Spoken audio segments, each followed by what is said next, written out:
भगवान बोल पड़े, अरे भरत चले चित्रकूट हो रामा, राम को मनाने। भरत चले चित्रकूट हो रामा, राम को मनाने। राम को मनाने भैया लखन को मनाने। राम को मनाने भैया लखन को मनाने। राम को मनाने मैया सीता को मनाने।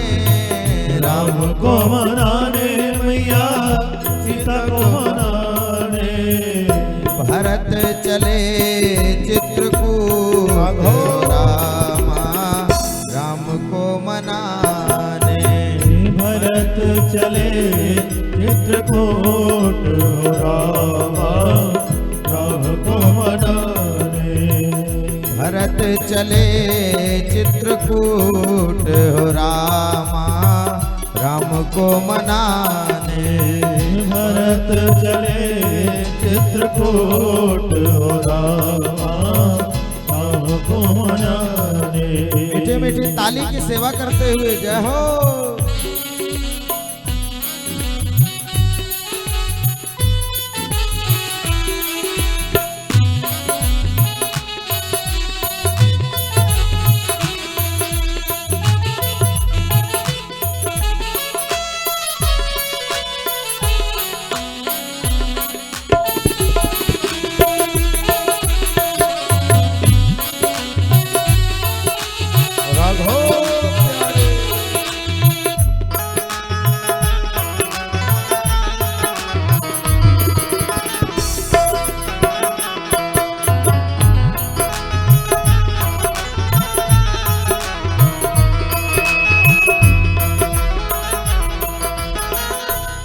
और इसी बीच में हम सभी के मध्य ग्राम सभा संदल जोत के प्रधान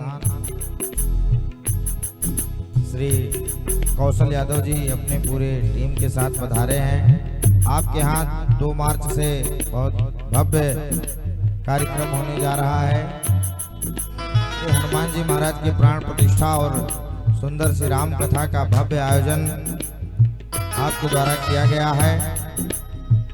हम व्यासपीठ से आए हुए आप सभी साथ के लोगों का और कौशल यादव जी का हार्दिक स्वागत अभिनंदन करते हैं। भरत चले चित्रकूट रामा, राम को मनाने। भरत चले चित्रकूट रामा, राम को मनाने। राम को मनाने भैया लखन को मनाने। राम को मनाने भैया लखन को मनाने। भरत चले चित्रकूट रामा, राम को मनाने।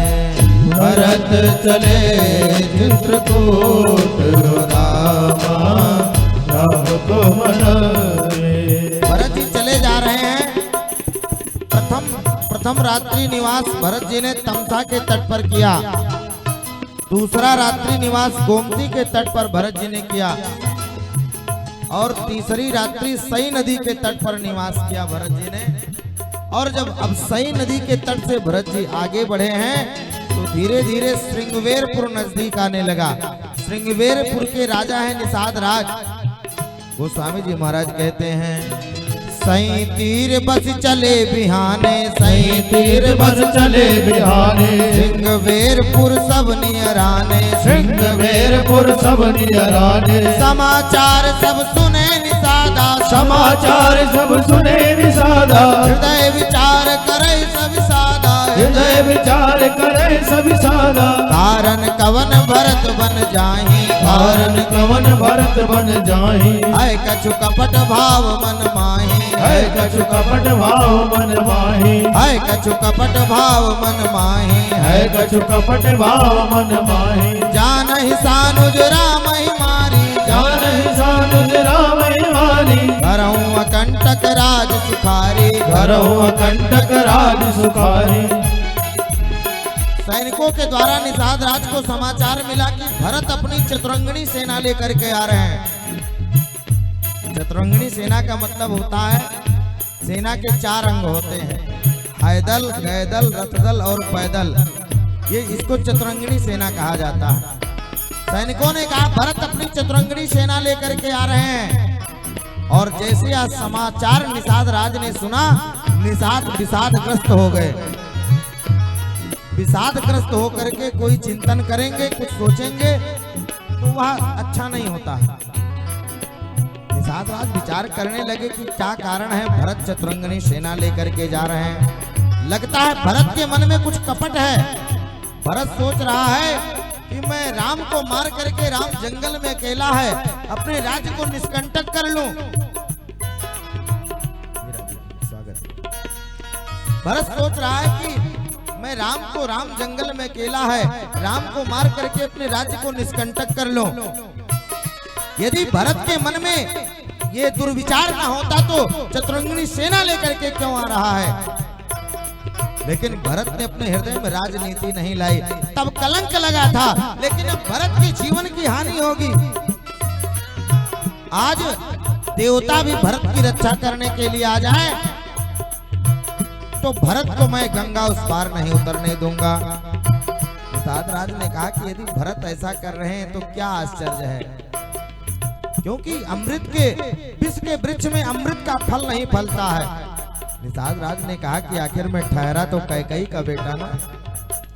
नहीं विष बेलिया में फल फरही, नहीं विष बेलिया में फल फरही, का आचरज भरत अस करही, का आचरण भरत अस करही। राम को मारना चाहता है भरत। भरत के मन में कुविचार आ गया है, लेकिन आने दो भरत को, आज भरत जिंदा नहीं बचेगा। भले ही हमारे प्राण क्यों ना चले जाएं, इसकी हमें चिंता नहीं है। इस कलयुग में भी राम के नाम पर करोड़ों लोग मर मिटने को तैयार रहते हैं। बोलो रहते हैं कि नहीं रहते हैं?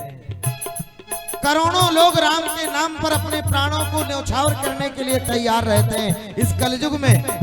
और वह समय त्रेता का था प्यारे। निषाद राज ने कहा कि भले हम भरत से लड़ते लड़ते मर जाएंगे, इसकी हमें चिंता नहीं है। अपने सैनिकों को बुलाया, सैनिकों को बुला करके कहा कि देखो मरने की चिंता मत करना। मरेंगे तो कहाँ मरेंगे? गंगा के तट पर मरेंगे, और किसी ऐरू गैरू नत्थु खैरू के हाथों नहीं मरेंगे, राम के भाई भरत के हाथों मरेंगे। तो हम तो मुक्त हो जाएंगे और हमारा नाम स्वर्ण अक्षरों में लिखा जाएगा कि राम कार्य के लिए इसने अपने प्राण त्याग दिए। तजौ प्राण रघुनाथ निहोरे, तजौ प्राण रघुनाथ निहोरे, तू हाथ मुद मोदक मोरे, तू हाथ मुद मोदक मोरे। साधु समाज न जाकर लेखा, साधु समाज न जाकर लेखा, राम भगत बहुजा सुन रेखा, राम भगत बहुजा सुन रेखा। तो स्वामी जी कहते हैं जिसकी गणना संत समाज में नहीं है, राम भक्त में जिसकी गणना नहीं है, वह इस धरती पर कैसे जी रहा है। कहा जैसे भार जी रहा हो इस धरती पर। जाय जग जियत जग सो मही भारू, जननी जौवन बिटप उठारू। वह अपने माँ के युवा अवस्था रूपी वृक्ष को काटने के लिए कुल्हाड़ी पैदा हुआ। जो राम का भक्त